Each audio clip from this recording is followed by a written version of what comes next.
2 months have gone by since Gerard had forgotten who he was. He fought hard and bravely against the DLC of Sonic the Hedgehog 2006, but he was no match. His memory just gone. Oh, Gerard, where have you gone? Will you ever return to us? You didn't even get a chance to review your favorite game. Alex, what are you doing? What? I'm monologuing. Yeah, so was I. Oh, so just because you walk out onto the balcony here, suddenly it's your time to monologue? I was here first. But I'm doing it better. Oh, what does it matter anyways? He's gone, damn it. We might as well finally get around to completing the All-Stars pack. Or selling all of his games on eBay. Did you ever find his Donkey Kong Country 2 cartridge? No, it's probably lost somewhere in the Pandora's box or the Bermuda something or some triangle. Pandora's box! That's it! Alex, I know how we can get Gerard back. We need to erase his Donkey Kong Country 2 file on that cartridge. All right, fine, but we don't know where his cartridge is. Oh, I know where it is. He hid it in Pandora's box? He hides things in places where he knows no one will ever think to go after they've been there once. Inside collector's editions. Yeah, no, dude, all I'm saying is the new album is not nearly as good as the new album. That's all I'm saying. Yeah, right, I know, I agree.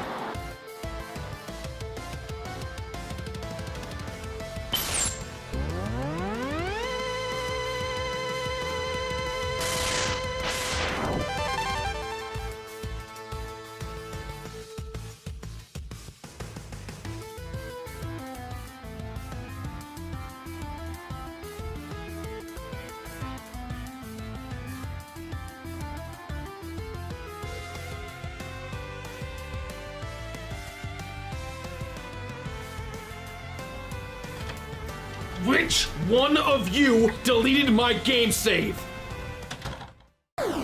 Yes!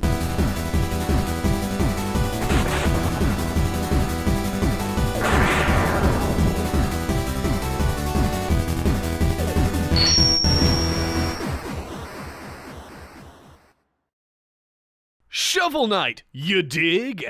Hello everyone, and welcome back to a brand new episode of The Completionist. 3 seasons of The Completionist, 100 episodes later, I cannot shake the fact that we've come so far. The Completionist intro for Season 4 is still up for debate. I don't know if we should be upgrading it or not, but I'll let you guys know in the upcoming weeks when that happens, if that does happen. And with that said, I want to dive into a game that's been getting tons of press, and I have been dying to get my Completionist itch on. Let's dig right in.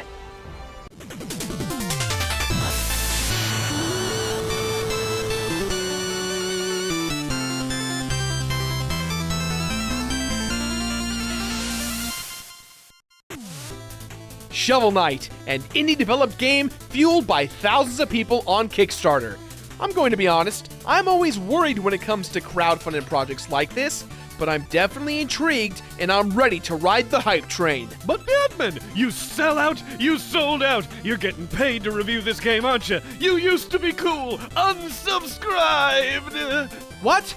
No, we're not getting paid for this. You know what? You know what? It does feel great to be back, Greg. It sure does, buddy. It sure does. Our story begins with 2 great warriors, Shovel Knight and Shield Knight. In a land filled with adventure, these 2 heroes fought side by side, finding treasure and sharing wonderful times together.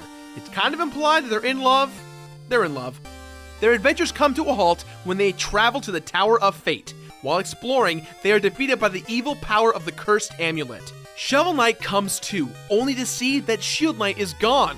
Grieving for his lost love, Shovel Knight goes into a life of solitude, putting his nightlife behind him. No more nightlife. Party's canceled, guys! With Shovel Knight gone, an evil witch named the Enchantress starts her reign of terror on the land. She helps fuel the creation of the band of knights known as the Order of No Quarter. The Enchantress resides in the Tower of Fate, the last known location of Shield Knight. When Shovel Knight hears of this news, he snaps back into action and grabs his doom-bringing gardening tool. You measly turnips are no match for my shovel. Onions quiver at the sight of my spade. Also, a third clever vegetable reference.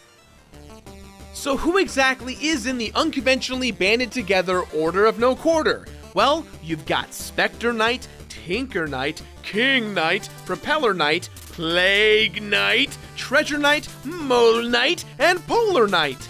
Mixed in between, we've got Black Knight, who's a friend of Shield Knight, but hates Shovel Knight, and a band of misfits who just want a piece of Shovel Knight's sweet, sweet shovel. Shovel! I need it! But nonetheless, the stakes are set. Defeat the Order of No Quarter, go to the Tower of Fate, and fight the Enchantress to stop pure evil, and perhaps find out what happened to our beloved Shield Knight. Yacht Club Games is a brand new studio that formed to create this game, and most of the team are veterans to the gaming development world. Most of this team hails from the game studio Way Forward, who made such awesome games like Double Dragon Neon, DuckTales Remastered, a lot of the Adventure Time portable games, and most recently, they resurrected the Shantae series. Yacht Club Games, with Shovel Knight specifically, figured out how to dig something up from your past while crafting something new for the future. You can instantly tell with Shovel Knight that they took a lot of their influences from previous games they've worked on, as well as many games from the early days of Nintendo. This game has been released on the Nintendo Wii U, Steam, and 3DS currently in the US. It'll be released later this year to everyone else. Hopefully. As Shovel Knight, don't worry, rest of Earth. I'll be there to garden soon. Now, before the internet in unison lets out the sigh of, oh, another indie game that uses the nostalgia of 8 to 16-bit graphics as a means of selling their product, I say nay! Nay to you, sir! Hold thy tongue! Who said anything about graphics needing to be a factor of fun when it comes to playing a game? I mean, sure, if the graphics are jarring, it does interfere with your enjoyment of the game, but in this case, Shovel Knight looks beautiful. The art direction is perfect. It feels like every single character sprite and background design was crafted by a wonderful architect.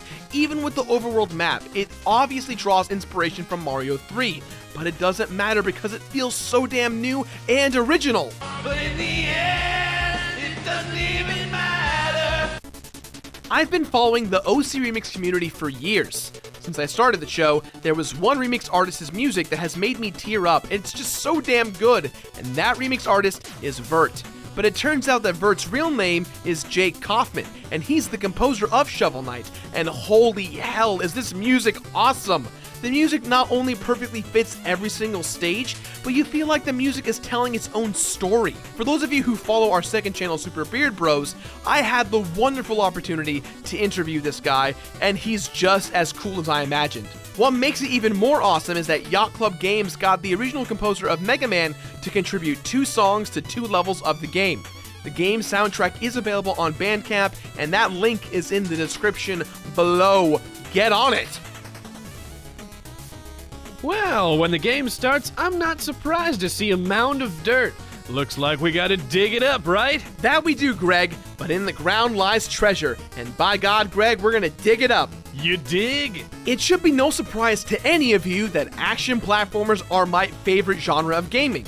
The controls in Shovel Knight are so perfect and easy to use, you'll instantly feel the differences between this and classic Mega Man games. By replacing a sword with a shovel, a wide variety of gameplay elements open up. The most prominent feature out of the gate? The Shovel Pogo. Obviously an influence from previous Capcom and WayForward's remake of DuckTales, Shovel Knight's Pogo technique is essential for traveling through many parts of the game. To become the master of the Pogo technique means to become the master of Shovel Knight. This game just screams out to speedrunners to play. Similar to Mega Man X's intro stage, the Plains of Passage shows you exactly how to get further without any annoying tutorials or game-stopping dialogue. In real time, you figure it out, and you're rewarded for doing so. Since we're on the topic of rewards, Shovel Knight is filled to the brim with secret treasures and rewards for using your shovel everywhere. Making the ladies swoon with his chivalry? The game makes that joke, Greg. Oh, I like this game. The textures of many of the walls are just begging to be smacked with the awesome shovel to reveal secrets. Gold, a musical note page, which are the collectibles scattered throughout the game, food, maybe even a relic which you can purchase from Chester. Chester sells relics in every single level, so be sure to find him and purchase all the items you can. You'll definitely find your favorite 2 or 3 relics that you'll be using constantly time and time again, but you'll need all the cash you can get your hands on. Collecting gold is key in order to build up Shovel Knight's powers. Hear ye! Rumor has it he's going to gild his shovel in gold and diamonds! When you beat a level, you'll be exposed to a dream-like sequence where Shield Knight falls from the sky. Catching her is not necessary to the plot, but it does affect a little bit of the end dialogue. These dream sequences are bonus levels that you can use to get some gold. And after you beat these levels, you're given meal tickets so you can expand your life bar. The growth plan in Shovel Knight is straightforward. Throughout your journey, you'll collect various items, upgrades, skills, all mixed in with various hidden areas and bonus levels. Let's start out with the Trapple King and the Icors. Yes, it's pronounced Trapple and Icor, even the game tells you this. The Trapple King resides in the forest. Half apple, half trout, this big cute creature, providing you pledge your allegiance, can give you 3 different types of Icor elixirs. One that replenishes life and magic, one that makes you invincible, and one that turns you into a gold magnet. And when you purchase 2 chalices in the village, you can have the Trapple King fill them up. I am pleasantly frightened by all of these half-animal creatures, but I love it when they dance. While hoarding as much gold as you can get, being mindful as to what you can buy versus what you would like to buy. This is especially true when it comes to skills and armor sets. There's several colored armor sets that do indeed have a different effect on Shovel Knight as you play. The most expensive one, though, doesn't do anything besides give a cool flipping animation and sparklies. Yeah, it's cool and whatnot, but it's not as practical as, let's say, the Dynamo Mail, which after 2 pogo hits gives you a charged shot that does double the damage. The 3 skills you can purchase are useful but not necessary. The Trench Blade lets you dig holes in one swipe, the Charge Handle lets you do the charged hit, but in this form it makes you slow, and the Drop Spark gives Shovel Knight the Legend of Zelda full life projectile when Shovel Knight has full life. This game excels just like Meat Boy did, where it reminds you that it's no one's fault when you die but yours. Dying is kind of a big deal, as when you die, a portion of your gold is lost, but not gone forever. You must fight your way back to get those bags if you want to keep your gold. When it comes to the level design, every single level feels so drastically different, and they progressively get more challenging as you go on. And as the levels get harder, you have to buy more meal tickets and maximize your magic so you can rock and roll through the game with ease. I want a rocket shovel knight and bury every spade. I want a rocket shovel knight and dig me every day. I absolutely adore the boss fights. At first glance, these bosses are really freaking hard. I don't even mean the bosses of the levels. There's bosses that roam around on the world map. But then there's nothing more satisfying in that one moment when you overcome the odds and you're barely grasping with 1 heart or less, and you just have to power through and come back. Although some of the bosses do suffer from Spark Mandrill Syndrome, they're still pretty hard. Well, well, well. Welcome to my tinkery fortress. I've been waiting for you, Shovel. Oh god, not the wheel! Ugh!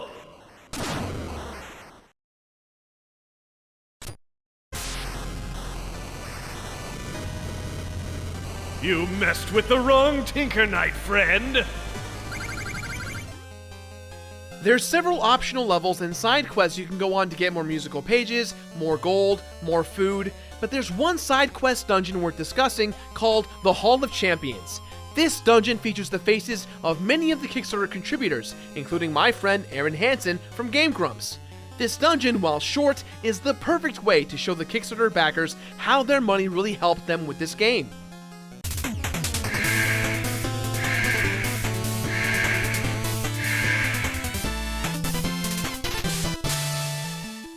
After you've collected all the armor pieces, meal tickets, upgraded your magic, all the relics, all the skills, and you've mastered this game like a champ, it's time to tackle the Tower of Fate.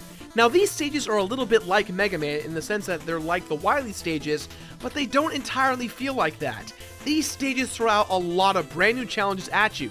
Some you've tackled before, but most are brand new and hard. At the very end of the second stage, you've got a big boss rush that happens back to back right away. Now this is how everyone should do a boss rush. Everything you've learned, everything you fought for, comes to fruition right here. You've learned so much, it's time to give them the shovel. Give them all the shovel, give it all! Whoa, calm down, Gerard. When you conquer them all, you get to decide their fate. Do you save these knights, or do you leave them to rot? You've made it to the very top of the tower. It's time to have our big battle with the Enchantress. But before things even start, we find out that the Enchantress actually is Shield Knight. Oh man, this is an interesting plot twist. Many will argue that they saw it coming from a mile away, but imagine working so hard to find out what happened to your love, only to find out that the enemy is the one you love. After defeating her first form, Shield Knight falls from the heavens, and suddenly those dreams became the coolest foreshadowing we've seen in gaming in quite a while. Shield Knight and Shovel Knight are reunited briefly, but there's not much time, as they must battle the remainder of the cursed amulet.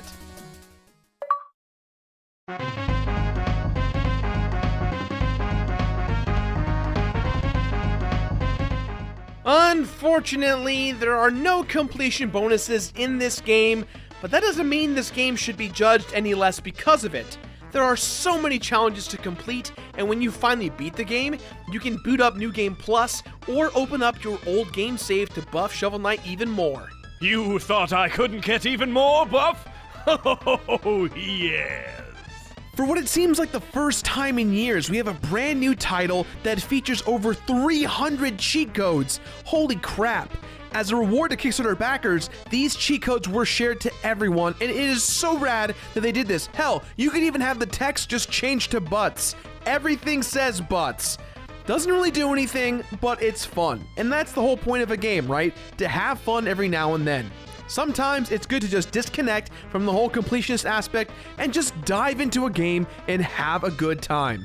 I wish there was a reward for doing these feats, but that's alright. I mean, sometimes completing the game is all you need. In fact, I've been so obsessed with Shovel Knight, I own it on 3DS, Wii U, and Steam, and I completed it across all three platforms 100%. I ended up completing this game a total of 22 times since its release back in June. Oh, wow, Gerard. You truly love me. So I've been boasting a lot about Shovel Knight, but there is one thing about this game that does kind of suck. It's short. For $15, a lot of people would argue that it might make them pass on the game.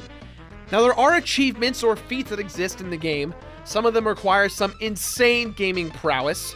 It does help pad out the length of the game, and I can assure you this game is well worth the investment.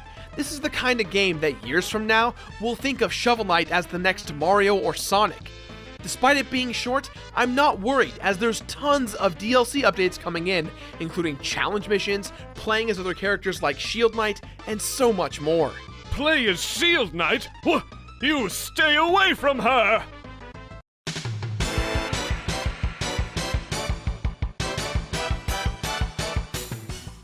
One thing I did not stress enough in this review is that this game is pretty hard to complete. There are a few feats that will make you go crazy.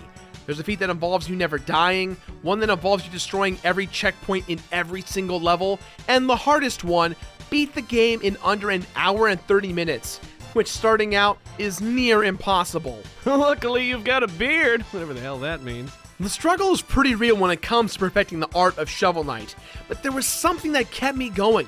This game, in my eyes, cannot be more perfect, with the exception of more content. I want more. I want more. I'm hungry for more Shovel Knight. I feel uncomfortable.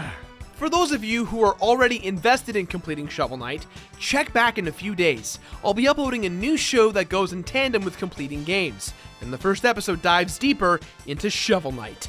Yep. Still uncomfortable over here. Whew. So many things to talk about when it comes to Shovel Knight. The important thing is, though, is that my views are my own and they're true to me. This game is so damn good that it has risen to my top 5 games of all time. But you know what? That's a list for another day. With that in mind, guys, this game gets my completionist rating of completely complete it. completely complete it. And after you completely complete it, be sure to subscribe. Also, be sure to check out some of our other cool videos here. Back to you, Gerard Depardieu. That's all the time we have today, guys. So as always, leave your thoughts in the boxes or on Twitter, on Facebook, anywhere you'd like. And thank you for sticking with us for another season of The Completionist. I hope we can keep going for as long as we can, because without you guys, none of this would be possible. Now, if you excuse me, more Shovel Knight footage because reasons. The game's awesome. It is so good. Vert, you are so good. David, you are so good. Everyone at Yacht Club Games, you guys are so good. I just want to hang out with you guys. Can I get a hug or something? Maybe like a high five? I don't know.